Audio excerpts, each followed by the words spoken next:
तमाम दर्शकों को रूबरू करवा दें। हरियाणा की एक राज्यसभा सीट पर उपचुनाव की घोषणा जो है वो हो चुकी है। हरियाणा में राज्यसभा सीट पर वोटिंग का ऐलान हो चुका है। अगस्त में ही शुरू में नामांकन होगा। दीपेंद्र हुड्डा के इस्तीफे से सीट जो खाली हुई है, भारतीय चुनाव आयोग यानी कि ईसीआई ने हरियाणा में राज्यसभा इलेक्शन की घोषणा जो है वो कर दी है। आपको बता दें 3 सितंबर को राज्यसभा सीट के लिए वोट डाले जाएंगे। वोटिंग सुबह के 9 बजे से लेकर शाम के 4 बजे तक चलेगी। 8 घंटे वोटिंग के बाद उसी दिन रिजल्ट घोषित कर दिया जाएगा। हरियाणा में राज्य में खाली हुई एक सीट पर उपचुनाव की तारीख की जो घोषणा है उसे कर दिया गया है।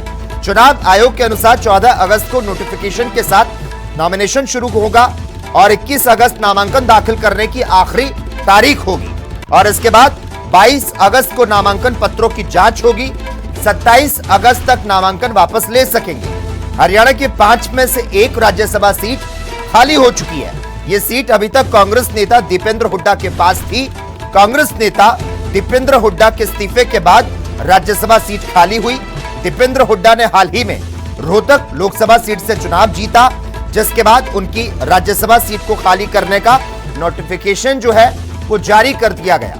और यह बड़ी जानकारी से तमाम दर्शकों को रूबरू करवा दे। कांग्रेस नेता दीपेंद्र हुड्डा के इस्तीफे के बाद जो फैसला है वो लिया गया।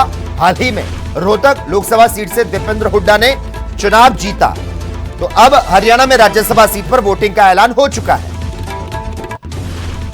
इस खबर पर ज्यादा जानकारी देने के लिए इस वक्त हमारे साथ हमारे संवाददाता विकास ओलियान जुड़ चुके हैं। विकास, हरियाणा में राज्यसभा सीट पर वोटिंग का ऐलान जो है हो चुका है। अगस्त में नामांकन जो है वो शुरू होंगे। दीपेंद्र हुड्डा के इस्तीफे से जो सीट है वो खाली हुई थी। आज जिस तरह से ऐलान हुआ है, खबर पर अपडेट चाहेंगे आपसे। जी बिल्कुल, मैं बताना चाहूंगा कि जो हाल ही में लोकसभा के चुनाव हुए थे उनमें दीपेंद्र हुड्डा ने जो है रोहतक से जीत हासिल की है। वहीं राज्यसभा की सीट, ये जीत हासिल करने के बाद लोकसभा की सीट है जो हासिल करने के बाद राज्यसभा की सीट से उन्होंने इस्तीफा दे दिया है। और अब इस सीट पर 3 सितंबर को जो है वोटिंग होगी। वोटिंग का टाइम 9 बजे से 4 बजे तक का रहेगा और जो नामांकन प्रक्रिया होगी वो 14 अगस्त से 21 अगस्त तक चलेगी। ठीक है विकास, धन्यवाद तमाम जानकारी को हमसे साझा करने के लिए। तो हरियाणा की 5 में से 1 राज्यसभा सीट खाली हो गई। यह सीट अभी तक कांग्रेस नेता दीपेंद्र हुड्डा के पास थी। कांग्रेस नेता दीपेंद्र हुड्डा के इस्तीफे के बाद राज्यसभा सीट खाली हुई और अब ऐलान किया गया हरियाणा में राज्यसभा सीट पर वोटिंग का।